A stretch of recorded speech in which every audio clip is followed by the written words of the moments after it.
Hello everyone, I'm Frank.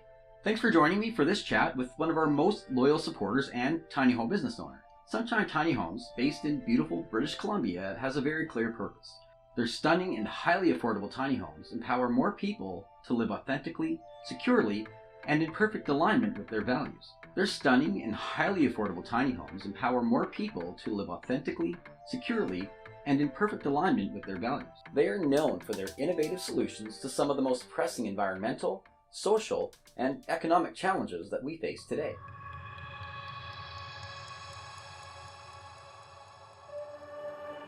So, thanks for joining us today, Pamela. It's great to see you again. How are things? Well, Frank, things are good. It's good to be here chatting with you. It's been a journey. This last year or so has been really interesting, challenging, and yeah, it's definitely there's been an uptick on inquiries and people fashioning themselves living in a tiny home, which it's been interesting to talk to people, so many people versus a few years back in the early adopters sort of stage that people didn't really have an understanding about tiny homes. And now we're kind of moving into more of a landscape where people are educating themselves and have fairly extensive knowledge about tiny homes. So it's been an interesting, season to kind of evolve into that place. Many interesting conversations with some pretty incredible people out there. So yeah. Now, you've been doing this for quite a long time, so we're asking all of our business people, what triggered you getting into tiny homes? Was it a childhood dream or a need you felt, or what got you into this particular industry? How did that go? Yeah. So I think it was 2014, 13, 14. I've been my other hat was a occupational health and safety advisor for big companies, commercial, industrial, and got into the mining landscape, which is pretty crazy and incredible. So I had a lot of projects that were based away from home sort of concept. So I would go stay in hotels. I'd stay in his and her, Jack and Jill sort of portables and things like that. And tiny homes came through my Facebook feed, I believe, or a Google ad or something at one point, and I caught on to this idea that if I built a tiny home and traveled it to wherever my destination was for my job, if it was, fly or be able to truck it there and leave it in a place, I'd have the home away from home, so I could actually take the comforts of my home with me and not be put in these kind of interesting settings of I don't know. I didn't really prosper or feel very comfortable sometimes in where the company would assign you to stay. So I thought it was perfect. I actually used to joke with my superintendent on my job that I was working on. It was in Powell River, BC, and his actual location for his home was in Fort St. John, and I just used to threaten that I'd plant my tiny home on his property and just set up camp. So it's kind of how it all started. And I was living actually living in on the property that I'm back on now, but we had purchased land. My mom and I, she had a vision of it being her retirement package, and I like to own land and thought that we could build another house and have it be two dwellings. The property ended up not being zoned for what we thought it was, so only a single dwelling could be there. So it was actually a very interesting learning curve. But in the rental that I was in, I asked the owners if I could build a tiny house on their property, and they said yes. And it's kind of crazy. You think about it, somebody that lends you their land to live it. You ask a pretty incredible far out question like that. First of all, it's a tiny house, and second of all, it's kind of taking up landscape, and it's doing a specific activity that not a lot of landlords would lend lightly to, right? So I was pretty like taken back, and I'm like, oh, okay, so I'm doing this. So I purchased a travel trailer, a 1991 Terry travel trailer, and decommissioned and tore it down, and started to look at how to build on the chassis. And So so it I was an reached RV or a motor or like a travel camping trailer. trailer. Yeah. It was a Okay. travel trailer. You And so tore it's that kind all of apart down to its frame. everything. Yeah, I tried, I thought I was going to repurpose a bunch of things. And when I got down to it, it was kind of like, kind of where do I go from here? So I stripped it down, and I actually was running around the Sunshine Coast, they were tearing a couple houses down up the coast a little ways. And I was actually stripping perfectly reusable siding, cedar siding off this house. And so I collected, and they actually had a bunch of timbers. So I took all the lumber and I took all the exterior siding and whatever I could That's the way salvage. to do it, right? Yeah, it was pretty interesting. And then somebody, once once I kind of collected that, and I took down, and then we built a subfloor, and ended up buying this property while I was living here. And so we ended up moving the project over to the land that we purchased, which had a single wide trailer, and it was pretty rustic. But we ended up continuing the build there. And people in the community kind of got wind of what I was doing. So they were, calling me up or messaging me saying that they had reusable building supplies and materials. So I ended up repurposing and salvaging and building with a lot of reused material, which was kind of fun, right? Like a DIY project. And partway through the build, I got turned on to, the CSA and certifying and qualifying these homes. And, I really got a lot of insight to what was kind of happening in the tiny home movement. And, I was reaching out to other builders, and I reached out to a man, his name was Michael, and I believe his spouse was named Kirsten.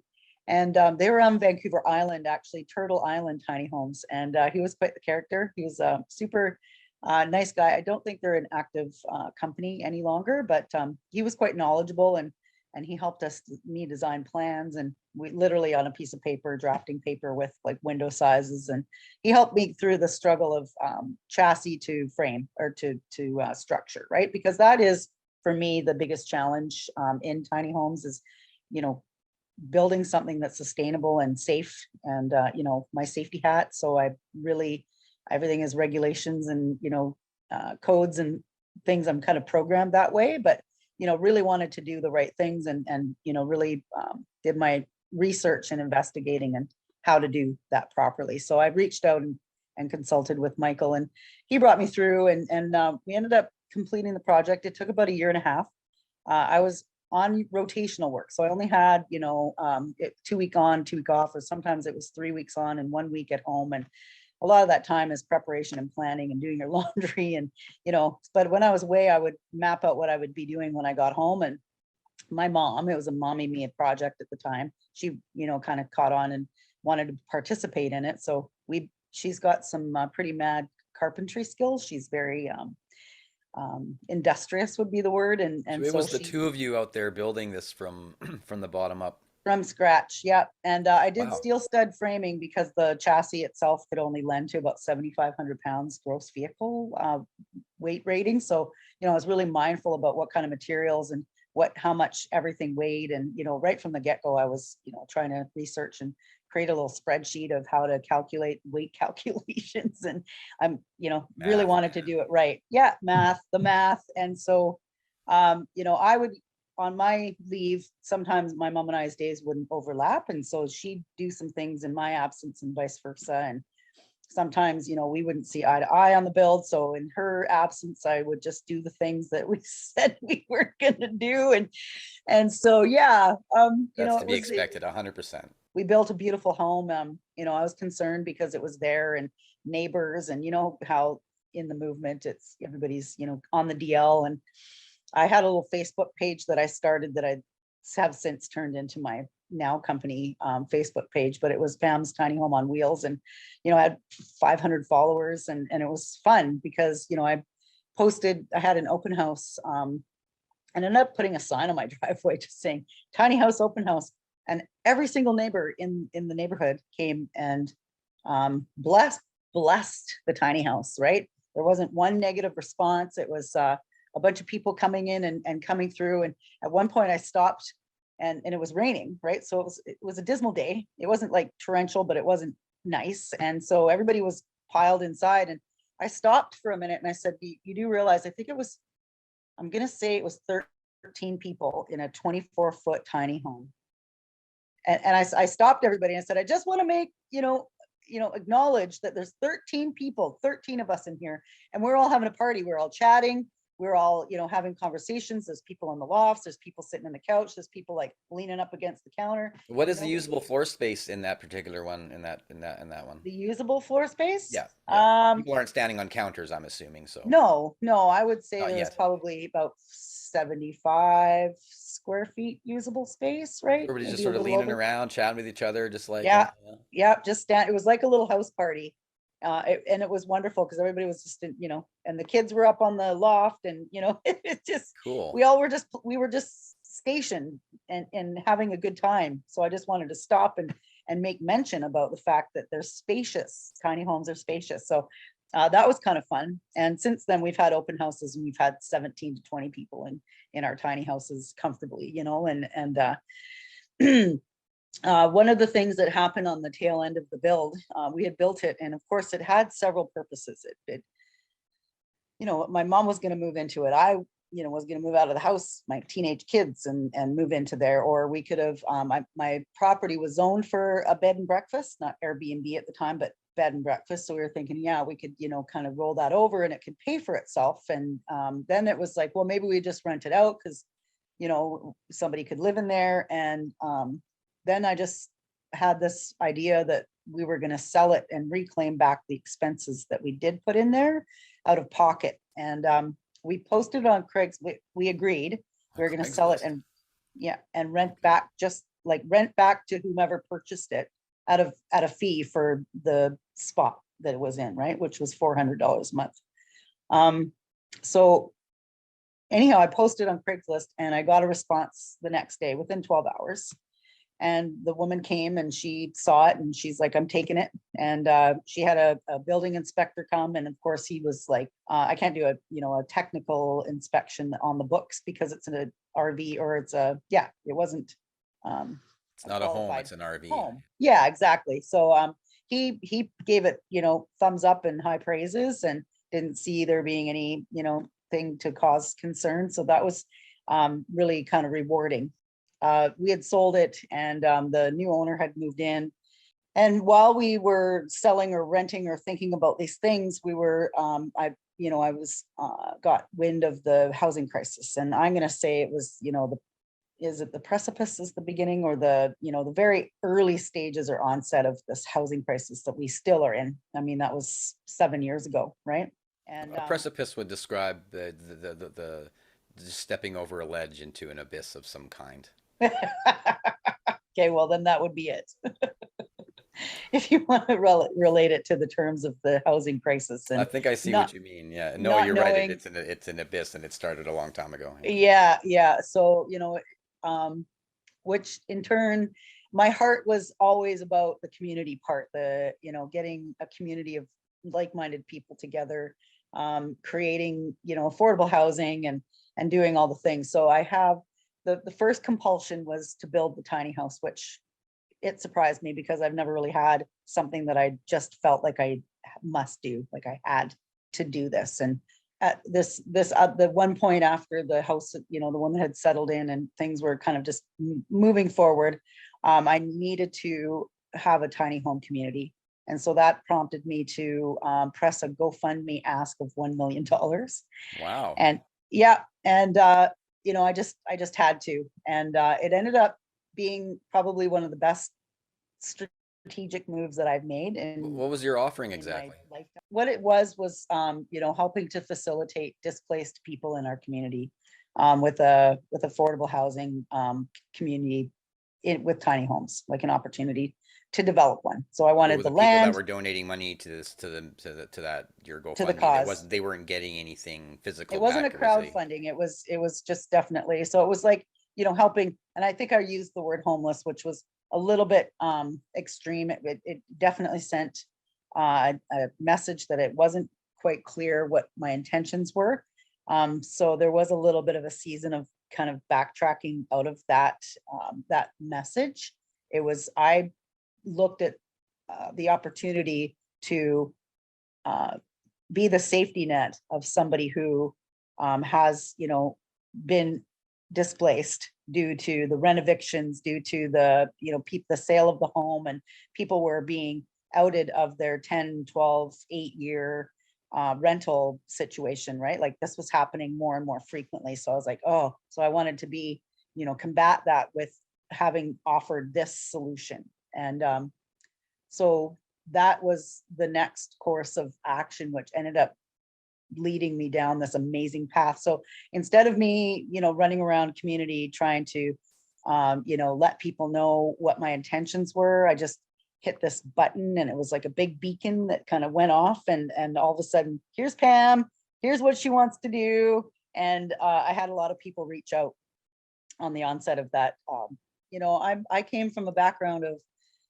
single mom, raising a couple kids. I took all the survival jobs. So I was always working in like shift work and, all the higher sort of paying jobs that I could get to, give my kids the best life. But I wasn't really an entrepreneurial mindset type of person. So let's get to where you signed the papers. This was obviously kind of something that you didn't really plan out. It was sort of, No. your skills had grown over time because you had a certain need, and you Yeah. saw the tiny home not as a way to solve the world's problem, but as something you could use to help yourself in life. But then as your skills progress and your understanding of the industry and the community progressed, I'm seeing this whole sort of change in perspective going, wait a minute, this is Yeah. way beyond anything I could hope to achieve for myself. This is something we can achieve for the planet and for the world. So what made you turn that into Sunshine Tiny Homes? That would be so community futures, and that it was a 8-week intensive where they were to, do the business model and get out of the building and go and talk to people and, do your research and, talk about who your target market is or how that works. But the biggest question that I went in to that program was, I had already established a safety company on the Sunshine Coast. So I was an active business owner. I'd taken business program through the YMCA and the JobWorks BC, all this kind of stuff prior to that. Super helpful for sure. Yes, and it ended up being a program that I took for a year, which was extremely helpful. It was just a big support system and, confidence building and growth, a lot of personal development. And I think it's, instrumental to where I am today because I didn't have reference. So where are you today? Where is Well, Sunshine Tiny Homes the name today? Sunshine Tiny Homes evolved from that thought leader program. The suggestion was by one of my cohorts that sunshine, and not relevant to the Sunshine Coast, but relevant to what the number one goal and kind of the disposition of what I bring into the room when I enter. So it was, the sunshine comes, and then it evolved and sprung into, Sunshine Tiny Homes, here's to brighter days. And so all these things started to sort of just unravel. And all of a sudden I was a business owner, April of 2018. Things just started to stem from there. I had a little bit of money, and then Community Futures saw my vision and they supported me. So they lent me some money to build my prototype. And I hired a carpenter and my son, actually. I said, hey, do you want to come and be the second set of hands? And he surprised me by saying yes, because we had just moved out from, I was an empty nester, and he just moved out, and here he wants to hang out with mom on a daily basis. So I thought that was pretty impressive. And he's still with me today. We're rolling Awesome. into our 4th year, and he has learned and grown. And I'm just so impressed. He does all the finishing carpentry now with our tiny homes. He came in as a skilled laborer, and now he's the other tiny home expert, and he's earned that title. So where are you guys working now? Where are you guys working out of? So we're out of Port Mellon. Port Mellon. We've had 3 different locations since we started. Long story behind that, but there was our But not setup. 3 at the same time. Just Not to be 3, clear. no. We Okay. just had to move our locations. So it's taken a little bit, but where we are, we've been there for 2 years. Okay. And it's industrial area. We're left alone. We can make noise 24/7. Awesome. In the atmosphere that we were in the beginning, it was very challenging because we were, in a blue collar district, and people were not very happy about the noise we were making. So it limited our time of when we could It's work. industrial work. That's something that has to be considered, right? Well, it was in an industrial area surrounded by blue collar townhouses and apartment buildings and whatnot. So it was just really not lending to the right set environment. But It did put us on the map, and it was a place that people could reach and come and see our tiny homes while we were building. So it was really accessible, which was great in the beginning. But now we're fairly remote. We actually don't have cell phone service where we are. We don't have we're not hooked up to any water facility, so we have well. We basically are a remote building company. So All right. So how does a client, how do customers, or how does our community members who are interested in approaching you for information or even going all the way to building their own tiny home, what's the best way for them to contact you? Can they talk to the boss, or do they have to go through your sales team? What's the deal there? well, that's evolved too. So just recently we launched our new website, so sunshine-tinyhomes.com, and you can Link in the link below. link below. Yep. And you can contact us through there. So you can actually book a consultation. And that's with me. So my sales team Ooh. is me. And I do have just hired staff, which is Elisa, who is my client coordinator. So we go through, a series of different things. So our consultation will lead into, where you are, what's your story, what's going on, and what are your expectations, what are you looking for, when. And so after the call, we would send a form for you to fill out that is a discovery. So we get more information, and we can give you a rough quote, or you can pay a small fee and we can give you a fairly detailed quote.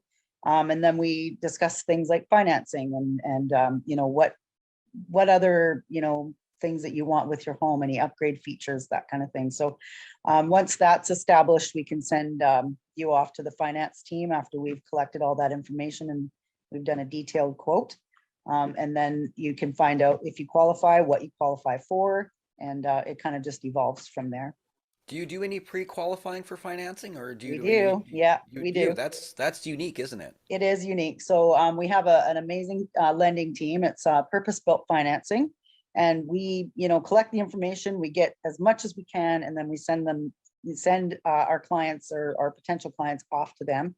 They have those private and personal consultation, and what they can do is do a soft credit launch and find out.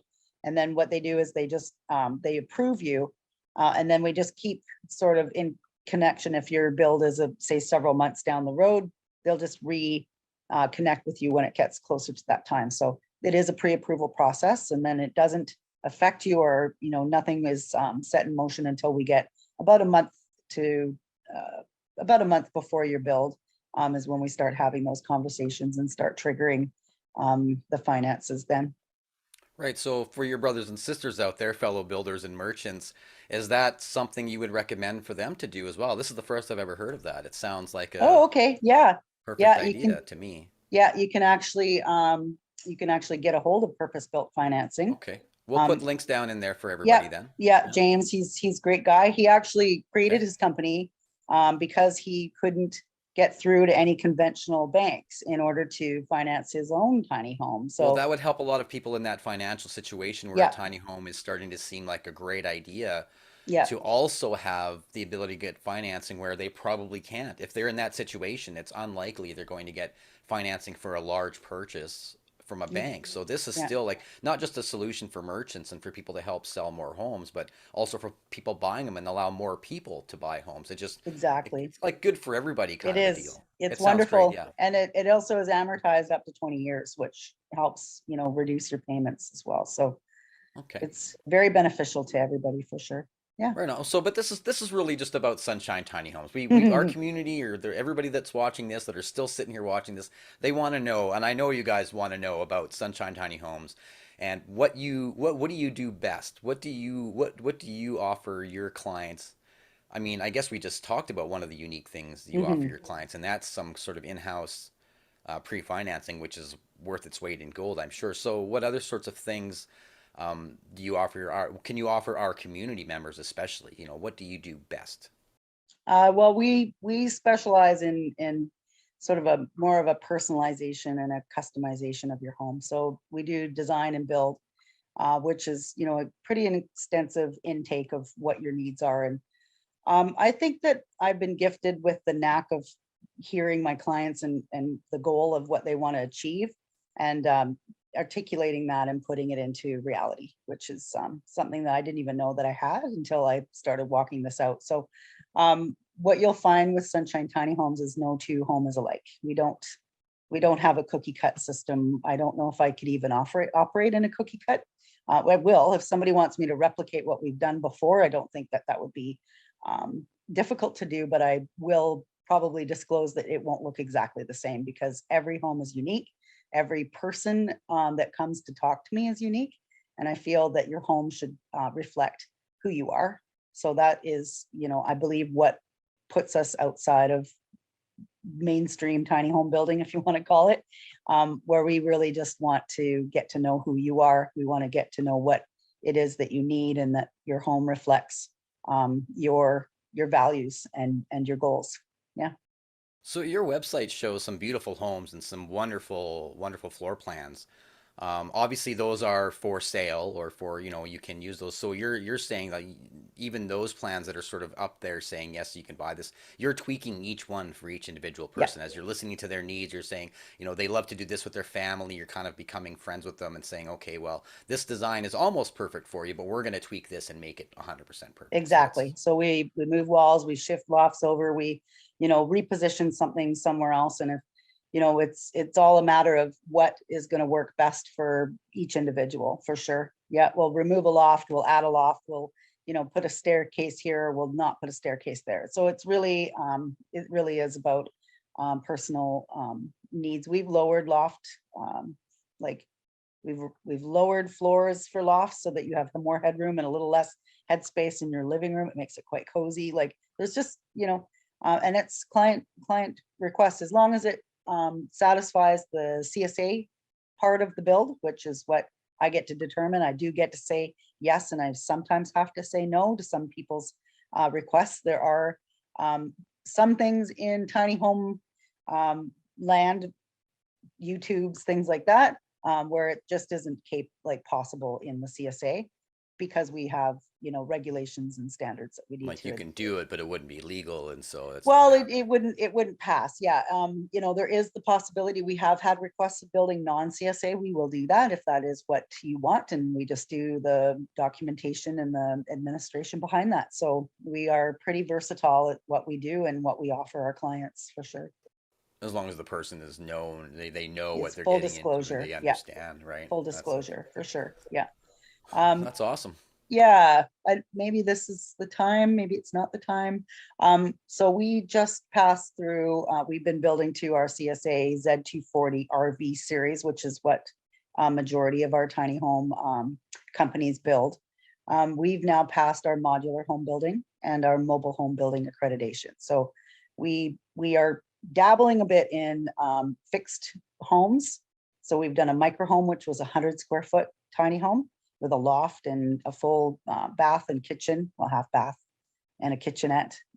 So we call it the backyard sort of accommodations for people. And the other is the mobile home version that we built. It's a hybrid of a tiny home and a mobile home, which it's pretty exciting because it brings to the customers, and we get asked quite often, can I get a piece of land and put a tiny house on it? Which we find through the municipalities that it's very difficult to do that. RVs and RV type tiny homes can't be primary permanently occupied. So people have been asking, I really want a piece of land. I just want to get out of Dodge and go and situate myself somewhere. Well, we've created a mobile home on a chassis that facilitates this need, if you would. So wherever the zoning allows for a mobile home, you can have a tiny home. It looks exactly like one delivered, but it also has to go through all the permitting, the preliminaries through your municipality, the permissions, but you can have what you want. So we've designed, built, and just actually delivered it last weekend. The really cool part is it was completely off-grid. So it was solar operated. We had the batteries, we had the solar panels. The alternative is propane for cooking, the gas powered dryer, the backup Dickinson propane heater, 2-burner cooktop, and a incinerating toilet for the bathroom. So been it's been a very interesting learning curve to build a fully self-contained off-grid. It doesn't even actually have the ability to tie into shore power. It's completely self-contained home. And there's a lot of large markets for that. Yeah. Not just the tiny home community, not just No. the housing crisis, but you're looking at, preppers, people that I'm would be really interested in things like that. I'm a part of off-grid communities on Facebook. There's quite a few forums of people, and I've been learning a lot and kind of, listening and finding out, ins and outs and pains and gains of living off-grid, and facilitating for the clients that I just did. They actually had been living in about 100 square foot cabin off-grid prior to the delivery. We've had to kind of take a step back and look at, the way that we live. And I think a lot of people have been doing that and reaching out to myself and my company with their requests. So the next one we're building right now is also off-grid. It's up in middle of BC, and he won't be living in it full time, but he will be living in it enough time that he'll have, a fully operating solar propane operated home as well. He has a well, which is different. The last clients had a cistern. So, looking at how to facilitate pumping water into the house and all that kind of stuff. It's been great. It's been wonderful actually to learn that and to be able to offer that out now to my customers. Yeah, you've been in that position to learn a lot of stuff. We've been talking for way longer than I expected, but I wanted to get into one thing with you for sure, though, and that is, well, you touched on it a little while back, and that's for, CSA and, getting approvals for these things. And the reason why I wanted to get in with you is because it's probably the number one hot button topic in tiny home community for people who aren't as knowledgeable as you are, the people that haven't had the experiences that you've had. According to a lot of people in the community, there is no way to get around that. I believe I've sent you a couple of emails from people that are just trying to find some information, and they just happen to be in BC, so lucky you get the email. Yeah. But there's not. Thank My you. point is there's Yeah. not a lot of people that I can send that to because there's so little information, but yet you've done it. Yeah. So what's the advice you might have for a community member, for people looking to get into a tiny home?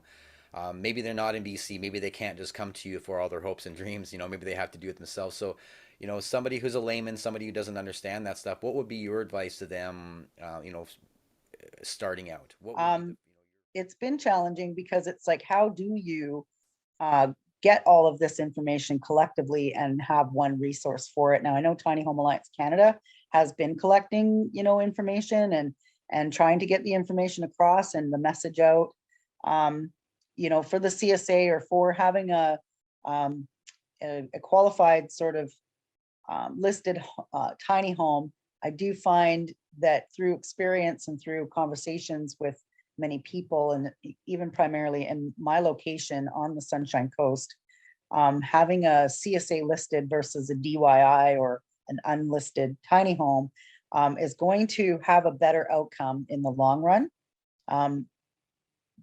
Mainly because it has some sort of certification to it, has some sort of accreditation to it, right? So it's been through a rigorous quality control. It's been through rigorous testing. It's acclaimed and approved by, we use Intertech, which is the third party that we are held accountable for. There have been other builders who are very qualified at home building residential that have built tiny homes, and they've used all the right trades and all the right avenues and directions, but they have no way of proving what they did until you have to tear the walls apart. It's frustrating because this has been the way that the industry has gone, mainly for the sake of I want to offer a proven product. I want to offer a safe home. I want to offer something who you will have peace of mind. I put propane and I put electricity in my homes. I need to go to sleep at night and know that I've given my customers the best value, the best, security and the best safety that I can, because You see horror stories of things kind of going wrong and going awry. And this is a big investment. Nowadays, building costs and trades and everything are not cheap to come by. And so those are reflective in the costs of tiny home builds now. And it's a big investment, and you're, making a big lifestyle change, and you want to make a good decision and go the right way. I would, as a consumer. So I've, done all this painstaking work to provide this product, this home to people. And I understand people who, and I've done the DIY and the building myself, and I did all the painstaking efforts. But if ever that particular home were to be in question, and say the neighbor next door had a CSA certified versus the DIY, the CSA certified home is going to have less challenges of getting the needs met, and kind of working cooperatively with the municipality, right? Versus the person that can't identify what's and how their home has been built, right? So It's lessons ridiculous. learned. It is really, It really sounds ridiculous. to me like it's ridiculous, but It's ridiculous. It's complex. Now, mind you, I've been complex. president of the Tiny Home Alliance Canada, because I really, like getting this information out. I'm part of a informal team in BC working together to help educate municipalities about what's happening industry. They're not quick to the take, and they're losing traction because tiny homes aren't going anywhere. No, yeah, They're going to be forced to be dealing with these entities really quickly, and it's going to start becoming problematic because there's going to be so many of them. that's what happens. Um, That's how industry well, changes. that's how we're pushing glass ceilings, and I'm all for it, right? And I Yeah. work with, I actually have just been invited once again to be part of a roundtable of discussion in my community of how do we get this working and active again. And it's cyclical, it comes and goes in waves. I get excited when there's others that of influence that want to come and participate and hopefully be able to educate. And there's going to be some sort of click that's going to happen within the municipalities. And I think I've expressed this before. I expressed it in the when I was doing the global online events on behalf of Tiny Home Alliance Canada. One of the key points that we made is it's a grassroots ground up operation, which in Canada there's 34 or 3,500 municipalities. So there has to be 3,500 people on the ground simultaneously chipping away at each municipality. And one of those municipalities is going to say yes. And it's just like anything in government. Once one says yes, everybody else wants to get on board and be a superhero and a player. And I hope that 2022 is what exactly what I just described. So there's a lot of interested parties on an international level who want to at least adopt a code, an ANSI or ANSI or ASTM, which will. My belief is that once this code is established, that the building departments or the people who write building codes can adopt that, or the municipalities can adopt it, and it will be complementary to what's out there. Well, So that's what's necessary. The biggest, I've always said the yeah. biggest problem with the tiny home industry is the lack of regulation. Mhm. It's a big part of the problem with the tiny home communities is that, or even getting regulation, is that they're still calling them RVs. Yeah. And it's And not I an RV. It's not a vacation trailer. It's a home no. people live in permanently. And I Yeah. think once somebody's living in a purpose-built home, something that they did, if you rented an RV and you're living in it, that's still an RV. But Yeah. if you went and say what you did, you bought a trailer, you took it down to its nuts and bolts, and you built a home on top of it. At that Yeah. point, it should no longer be an RV at all. And that's where I think the biggest change in perspective needs to come is from stop calling them RVs Yeah. and then add, and this was my input to the ASTM, was we need to add designations for tiny homes for tiny homes. So there's tiny homes on wheels, Yeah. tiny homes on the ground, then we have floating tiny homes, and then you're going to have 3D printed concrete tiny homes. Yeah. Laneway suites need to be considered tiny homes, like all these other designations, and then you need to give all those standards. Yeah. And once you do that, like you're saying, once that happens, then then now engineers and municipalities have something to follow, and that's the big problem with them. They don't have anything to follow. They don't have a book they can go read and check off a bunch of boxes. If they don't Yeah, have that, they can't help you because their job won't allow them to do it. And that's where no, the big break comes from. It's in perspective, understanding, and having that documentation there. yeah. So And when we get into that place, it also opens up a whole new Pandora's box of permitting and, land preparation and all that kind of stuff, which I do know that the ASTM, or the Global Alliance, if you want to call it that, is working towards, creating and writing things a and full developing set of things. rules. Yeah. Yeah, that could be easily adopted. And so I really am encouraged, and I'm excited to be able to participate. Well, I'm glad that there's work. It's good to know that there's a lot of work being done, not just with organizations like Tiny Home Alliance, but with actual companies like yours that you're involved, and that I didn't know you were involved shows to how big a movement it's starting to become. Because I've Yeah, been to 2 meetings already, and I didn't even know that you were part of it. So that's wonderful. That's great news. I think yeah. we're going to end on that note, though. Okay. So I just want to let everybody know that we were talking with Pamela Robertson with Sunshine Tiny Homes today.